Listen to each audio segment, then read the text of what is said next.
Donald Trump concluded a disastrous day of campaigning tonight in an interview with Sean Hannity that went as well as you would expect, considering whenever Donald Trump opens his mouth, it is bound to backfire. And that is exactly what happened tonight, because Donald Trump doubled down on one of the most damaging decisions that has been made in his entire campaign. And you can see the shock on Hannity's face when Donald Trump says what he does, because it was such a tremendous mistake. And we are going to get into all of that. But before we do, if I could quickly ask you to leave a like on this video, and if you haven't already and enjoy our channel, to hit that subscribe button. It goes a long way, and it really means a lot to me. Now let's get into some of this ridiculous interview.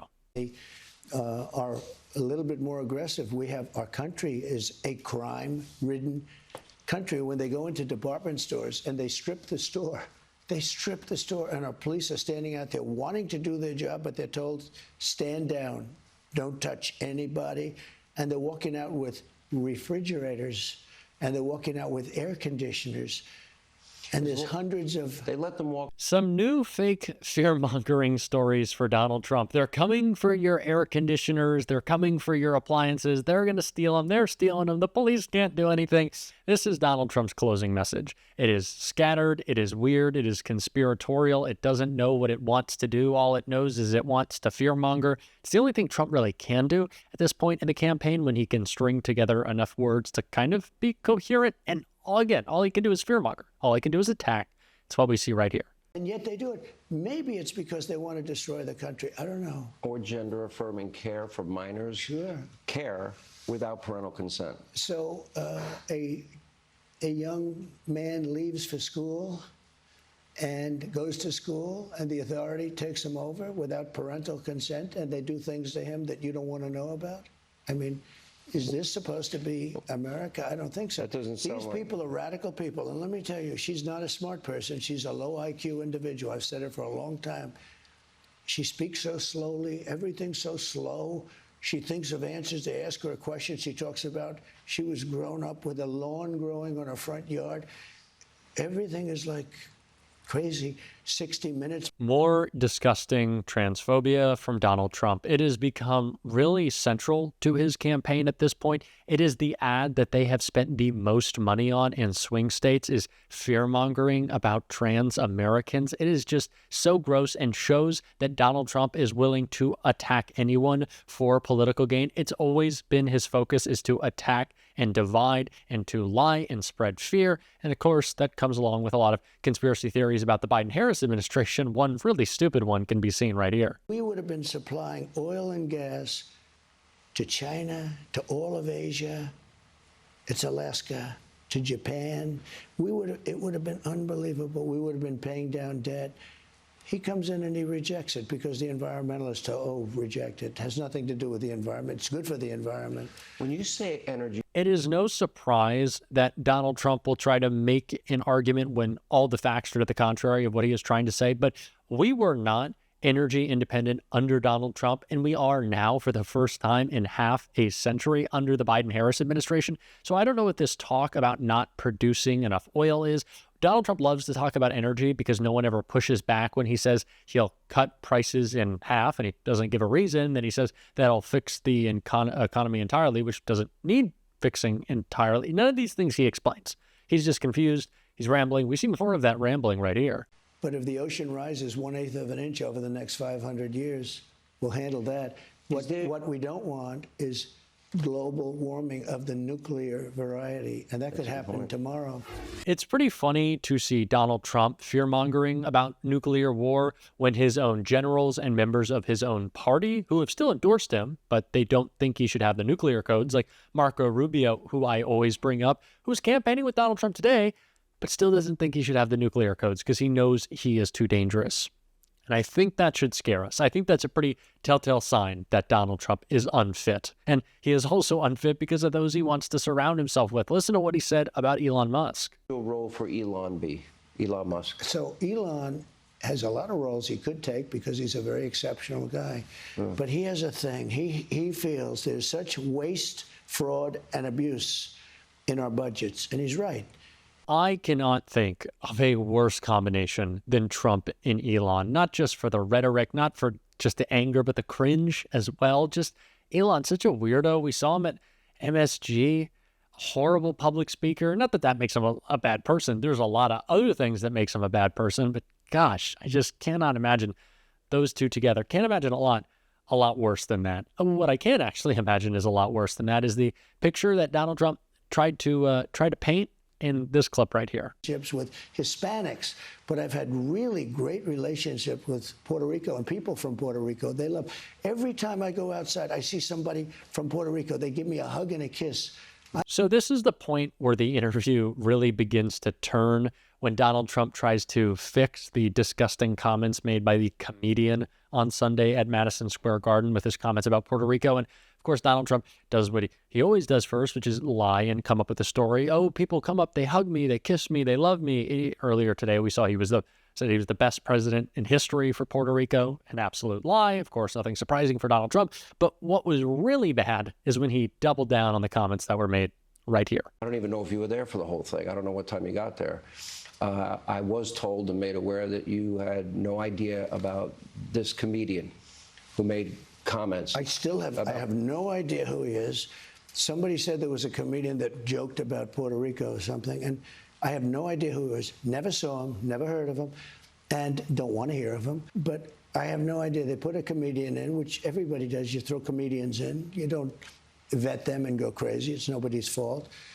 But somebody said some bad things. Now, what they've done is taken somebody that has nothing to do with the party, has nothing to do with us, said something, and they try and make a big deal. But I don't know who it is. I don't even know who put him in. And I can't imagine it's a big deal. I've done more for Puerto Rico than any president, I think, that's ever been president. So Donald Trump's response to comments made by that comedian that have become a complete crisis for his campaign is, it's not a big deal. First, of course, he has to say, oh, I don't know who that guy is. I've never heard of him. I never heard anything he said. That's what J.D. Vance has still been trying to say. Oh, I didn't hear it. I don't know what you're talking about. But Trump says it's not a big deal. Well, it is a big deal, Donald.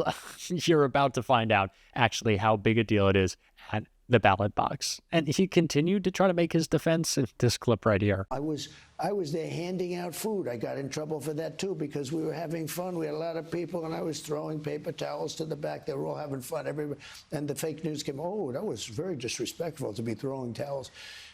No, I have unbelievable good relationship with Puerto Rico and the Puerto Rican people. So Donald Trump thinks that his inadequate response to Hurricane Maria and the damage done to Puerto Rico was fun because he got to throw paper towels. Yeah, that's what it was fun. I'm sure it was fun for the people there who died, the families affected, a community that had to rebuild because you got to throw around paper towels. Really? This guy? Come on, this guy? This is who we want to be our leader? This isn't a leader. A leader sounds like Kamala Harris right here. As Commander-in-Chief, I will make sure America has the strongest, most lethal fighting force in the world. Donald Trump, on the other hand, has shown his contempt for our nation's heroes, calls them suckers and losers, called a 4-star Marine general a, quote, lowlife. I will always honor, never denigrate, the service and sacrifice of our troops and their families, and fulfill our sacred obligation to care for them. I will strengthen, not surrender, America's global leadership. And I will stand with our friends because I know that our alliances keep American people safe and make America stronger and more secure. Look, world leaders think that Donald Trump is an easy mark, easy to manipulate with flattery or favor. And you can believe that autocrats like Putin and Kim Jong-un are rooting for him in this election. I will always uphold our security, advance our national interest, and ensure that the United States of America remains, as we must forever be, a champion of liberty around the world. Donald Trump has attacked our military and cozied up to dictators, talks about the enemy from within, but revels and loves the enemy from outside. It's the reason why he is fine with Puerto Rico being attacked by some wannabe comedian at his rally, because he doesn't care about Americans. He just wants to fearmonger for his own gain. He wants to continue to live in this state of division and anger and fear that benefits him politically. Kamala Harris, she wants to move forward, like she said right here. What Donald Trump has never understood is that e pluribus unum, out of many, one, isn't just a phrase on a dollar bill. It is a living truth about the heart of our nation. Our democracy doesn't require us to agree on everything. In fact, we like good arguments from time to time. Just think of your own family, right? It's not the American way to not have disagreements. We don't shy away from robust debate. In fact, we like a good debate, don't we? We like a good debate. And the fact that someone disagrees with us does not make them the enemy within. That's right. They are family, neighbors, classmates, co-workers. They are fellow Americans. And as Americans, we rise and fall together.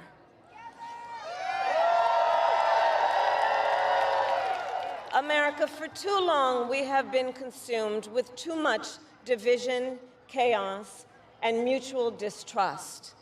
And it can be easy then to forget a simple truth. It doesn't have to be this way. It doesn't have to be this way. It is time to stop pointing fingers. We have to stop pointing fingers and start locking arms. It is time to turn the page on the drama and the conflict, the fear and division. It is time for a new generation of leadership in America.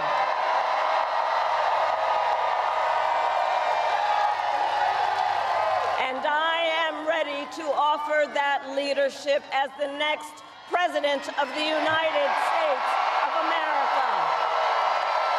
What a great closing message of the campaign. What an important message we need moving forward to a better future where we can actually unite. That's what I'm getting behind, and that's what we're going to be talking about on this show every single day. And if you want to support that, as always, you can hit that subscribe button. You can leave a like on this video, and if you're stuck around at the end, you can drop a blue heart in the comments. And until next time, I'll see you soon.